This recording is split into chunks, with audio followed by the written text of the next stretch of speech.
아까 이게 정확히는 한 99년? 예, 그때 세법이 바뀌고 지금까지 한 번도 안 바뀌었어요.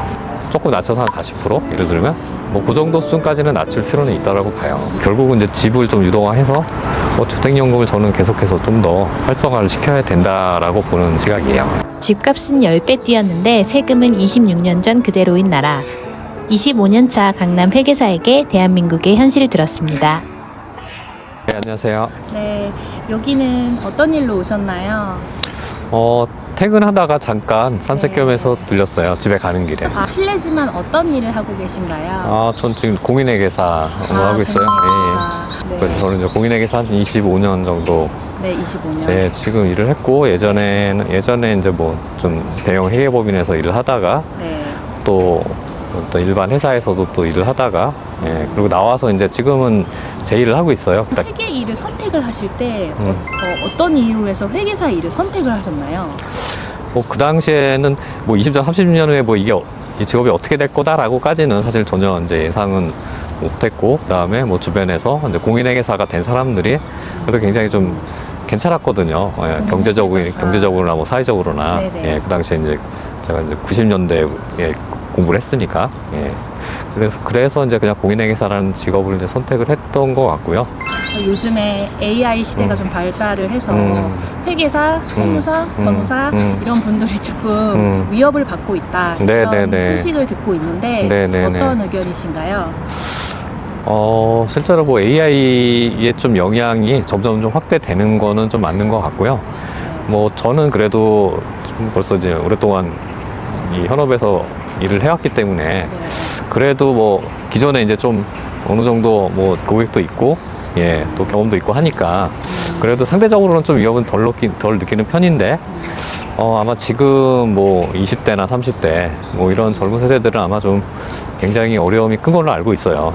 최근에 공인회계사 시험을 합격을 해도 또 뭐 수습을 할 또 법인을 또 못 구해서 상당히 좀 굉장히 좀 곤란에 처했다는 얘기도 이제 많이 들었거든요. 상속세율은 개인적으로는 좀 높다고 봐요. 예, 저는. 예. 상속세율이. 예, 일단 저는 뭐 세법 벌써 한 20여 년을 계속 쭉 봐왔는데, 이게 이제 아까 이게 정확히는 한 99년? 예, 그때 세법이 바뀌고 지금까지 한 번도 안 바뀌었어요. 네. 물가가 지금보다 좀 훨씬 낮을 때죠. 훨씬 낮을 때, 그때 기준으로 이제 뭐, 예를 들면 30억이 넘어가면, 과표가 30억이 넘어가면 세율이 이제 50%거든요. 근데 그때부터 50%였어요. 사실 물가를 감안하면은 사실 지금은, 과표를 좀 올리든지 세율을 조금 낮추든지 사실 좀 그럴 필요성은 저는 있다고 보는데, 예, 또 국가 입장은 좀 다른 거죠, 현재. 예. 상속세 세율이 지금 계속 20년 전이나 똑같다. 네. 지금 좀 높은 것 같다라고 네네. 말씀을 주셨는데 네네. 어느 정도가 적정하다고 생각하십니까? 뭐 그것도 뭐 정확하게 뭐 몇 퍼센트가 딱 좋겠다라는 거는 뭐 정답은 없겠지만, 지금 이제 50%라고 하면은 이제 절반을 내는 거잖아요. 그러니까 이제 절반을 내는 거기 때문에 뭐 세율도 이제 일단 조금 더 낮출 필요도 있을 것 같고, 특히 이제 구체적으로 예. 어느 정도 몇 퍼센트 정도? 그렇다고 이제 너무 저는 급격하게 낮추는 거는, 그러니까 뭐 상속세가 이제 없는 나라도 있고 굉장히 낮은 나라도 있지만, 저는 그렇게 막 또 낮은 세율까지는 아니더라도 한 조금 낮춰서 한 40%? 예를 들면 뭐 그 정도 수준까지는 낮출 필요는 있다라고 봐요. 나중에 자녀분들한테 상속 증여를 만약에 회계사님께서 하실 때 네네. 어떤 부분이 가장 걱정이 되시나요? 계속 지금 세율이 높아지고 있잖아요. 물론 이제 예전에는 이제 그 부모님들이 자녀들한테 증여도 많이 안 했었거든요. 근데 지금은 그런가요? 예. 근데 이제 지금은 활발하게 이제 증여를 많이 해요, 사람들이. 그래서 저도 이제 그런 필요성을 이제 많이 느끼고 있고, 뭐 재산이 이제 많고 적음을 떠나서 뭐 결국은 이제 자녀들이 자산을 형성하려면은 부모의 도움이 이제 어느 정도는 좀 필요한 상황이고, 그러면은 이제 재산을 좀 젊을 때 좀 증여를 차곡차곡 좀 하는 게 저는 이제 필요하다고 생각을 합니다. 그러면 자녀분들이 지금 저희 3040 세대에서는 이제 세금이라든가 아니면 하고 싶은 일이 있어도 열심히 해도 보상을 받지 못하는 사회가 한국이라는 인식이 강하다 보니까 이민이나 취업을 외국으로 나가는 일들이 많아졌는데요. 나는 외국으로 나가고 싶어요. 한국 국적을 포기하고 싶어요. 이런 의견을 주신다면 어떤 생각을 갖고 계세요?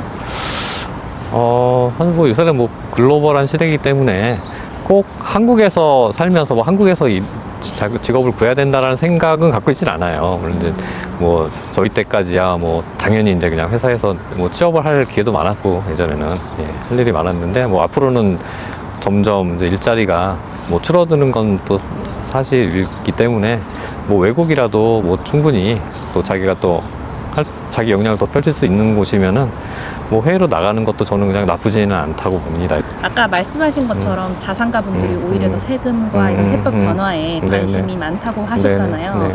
그런데 반대로 또 이런 자산가들이 외국으로 나가는 경제가 더 어려워질 텐데 네네. 이것을 조금 막기 위해서 한국 정부가 해야 될 일이 어떤 거라고 생각하세요?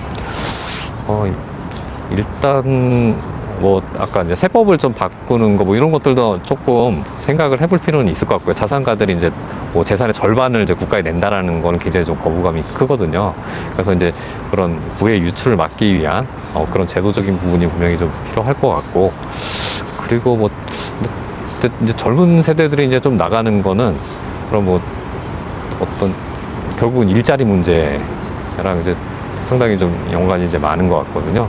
그래서 결국 이제 일자리를 계속해서 이제 좋은 일자리를 창출하고 계속 유지하는 게 이제 굉장히 관건이고, 뭐 그러려면은 결국은 이제 뭐 세계 인류 기업들이 계속해서 국내에서 이제 좀 유지가 돼야지, 그래야지 결국은 이게 계속 산업 공간이 좀 유지가 되지 않을까, 이런 생각을 합니다.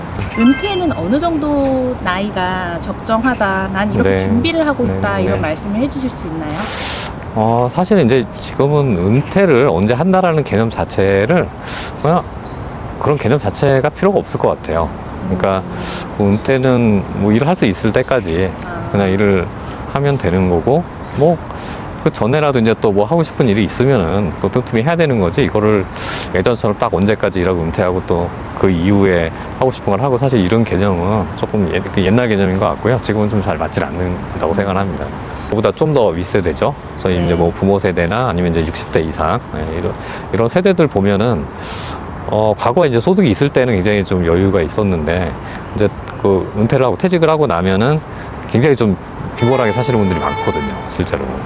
근데 이제 뭐 재산, 그러니까 집은 하나 딱 있는데, 뭐 재산도 뭐 집도 뭐 강남에 있고 뭐 되게 좋은 집인데 소득이 없다 보니까 굉장히 이제 좀 그러니까 좀 자기 이제 쓸 돈이 이제 잘 없는 거죠. 근데 결국은 이제 그거를 누가 줄 거냐, 뭐 그렇다고 자녀들이 부양하기는 어렵거든요. 그렇다고 이제 국가에서 연금을 또 무한정 늘리는 것도 한계가 있고. 이거를 부동산을 다 팔아서 현금화하기보다 집을 국가에 맡기고 매달 생활비를 받는 주택연금 제도에 대해서 어떤 생각 갖고 계세요? 저는 주택연금을 더 활용을 해야 된다라고 봐요. 그래서 결국은 이제 집을 좀 유동화해서 주택연금을 저는 계속해서 좀 더 활성화를 시켜야 된다라고 보는 시각이에요. 국가에서 세금 혜택을 주는 대신에 국내 실버타운이나 지방 부동산에 투자를 하라고 유도를 한다면 참여하실 건가요? 지방 부동산에요? 네. 근데 그거는 저 같아도 안 할 것 같은데요. 어떤 이유에서죠? 이게 결국은 이제 지방 부동산에 투자를 해서 뭔가 이제 결국은 수익이 나야 되는 거잖아요. 투자를 한다는 얘기는. 근데 지방이 지금 계속해서 인구가 줄고 경제적으로 계속 더 지금 서울이나 수도권하고 차이가 벌어지거든요. 이제 그런 상황에서 사실 뭐 부동산에 투자를 한다 한들 좀 뭐 수익을 기대하기는 좀 어려울 것 같아요. 그래서 이제 사람들이 다 계속 수도권으로 몰리고, 서울이나 뭐 이제 수도권 중심으로 집값이 오르고 지방은 오히려 떨어지고, 뭐 이런 현상이 이제 계속 되는 거죠. 기록있죠. 그럼 미리미리 바로 증여를 해서 자립을 하는 게 더 자녀를 키울 때 더 올바른 방법이라고 생각하세요? 아니면 그거는 일단 좀 나눠서 생각을 해야 될 것 같은데, 자녀들이 이제 일단은 좀 우리가 뭐 시드머니 뭐 이런 개념으로 봤을 때 일단 약간의 어떤 금전적인 부분, 이런 부분들은 일단 뭐 처음에 사회에 나갈 때, 이럴 때 이제 젊을 때 증여를 좀 할 필요가 있다고 보고요. 근데 이제 그게 이제 증여의 대상이 그냥 단순히 뭐 현금 몇 천만 원 이런 게 아니라 뭐 사업체를 증여한다든가, 또는 뭐 부동산을 이제 뭐 몇억 몇십억짜리 증여한다, 이건 좀 다른 문제거든요. 이제 그런 부분들은 사실 너무 젊을 때 증여하는 거는 사실 좀 바람직하지는 않다고 봐요. 왜냐면 이제 그거에 또 안주할 수가 있고, 뭐 그냥 그 사업체만 그냥 어떻게 하고 더 이상 이제 뭐 더 잘 하려는 이런 또 모습이 좀 잘 안 보이면 오히려 또 마이너스가 될 수 있기 때문에, 뭐 그런 것들은 이제 조금 더 지켜보고 나서 하는 게 좀 맞다고 봅니다.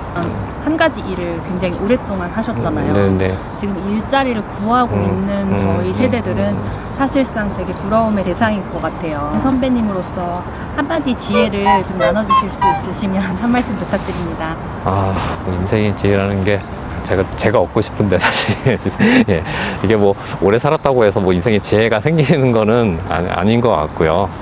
그냥 뭐 저는 그냥 제 경험으로 말씀드리면은 글쎄요, 지금은 또 많이 달라질 수도 있지만 일단은 뭐 본인이 좀 기본적으로 이제 성실하게 열심히 해야 되는 거는 필요한 것 같고요. 그 다음에는 이제 좀 그냥 그것만 가지고는 충분하지가 않으니까 그리고 이제 거기에서 이제 더 뛰어난 인재가 어떻게 돼서 자기가 이제 차별화시키면서 뭔가 잘할 수 있는 게 무엇이 있을까 이런 부분들을 생각하면서 특히나 이제 뭐 미래에 10년, 20년 후에 사회가 어떻게 변할까 이런 부분들을 정말 좀 그런 부분들이 어떻게 변할지를 한번 좀 잘 고민해보고 선택을 해야 될 것 같아요. 그렇지 않고 그냥 당장 뭐 지금 뭐가 좋으니까 그걸 해야 되겠다 이렇게 하면은 이게 사회가 막 너무 빨리 변하니까 나중에 하면은 틀린 답이 될 가능성이 굉장히 높아 보이거든요. 그래서 이제 열심히 하는 건 기본이지만 앞으로 미래가 어떻게 될지를 그거를 이제 잘 진지하게 고민해보고 거기에 따라서 이제 맞춰가는, 그러니까 유연하게 좀 약간 이제 본인이 이제 좀 거기에 맞춰서 변신할 수 있는 그런 지혜가 좀 필요할 것 같아요. 회계사 네, 네. 후배 지금 준비하고 있는 후배님들, 미래의 후배님들한테 네. 한마디. 회계사라는 직업 자체는 상당히 또 매력이 있는 직업이에요. 그러니까 이제 뭐 주로 이제 사업하시는 이제 사업체죠. 그러니까 회사에 뭐 그쪽에 이제 뭐 임원이나 뭐 이제 그 회계 실무자나 이런 분들을 만나서 또 일을 하고 또 굉장히 또 일 자체도 뭐 전문적인 일이기 때문에 상당히 또 많이 자부심도 느낄 수 있는 그런 직업인 게 맞아요. 예. 그래서 그 회계사를 준비하는 것 자체는 상당히 뭐 나쁘지 않은 선택이 될 수 있고요. 다만 회계사가 됐다라고 해서 이제 예전처럼 뭐가 보장되고 이런 시대는 아니고 그냥 회계사는 그냥 하나의 출발점이다라고 생각을 하고 경쟁이 많은 것 네, 같아요. 네. 회계사분들. 예. 사무실이 워낙 늘어나다 네, 보니까. 네. 그렇죠. 그래서 회계사는 그냥 하나의 그냥 자격증일 뿐이다. 그리고 이제 내가 뭘 할지는 그 다음부터 또 생각을 해서 뭐가 또 좀 돼야 되겠다 이런 생각을 갖고 해야지 회계사만 땄다고 그냥 뭐가 이루어졌다라고 보기에는 좀 어려운 것 같아요. 그럼 제가 만약에 회계사 준비를 해요. 네. 근데 선배님 저는 회계사가 너무 늘어나고 있어서 이 시장에서 어떻게 살아남아야 될지 모르겠습니다. 그런데 어떻게 하면 살아남을 수 있을까요?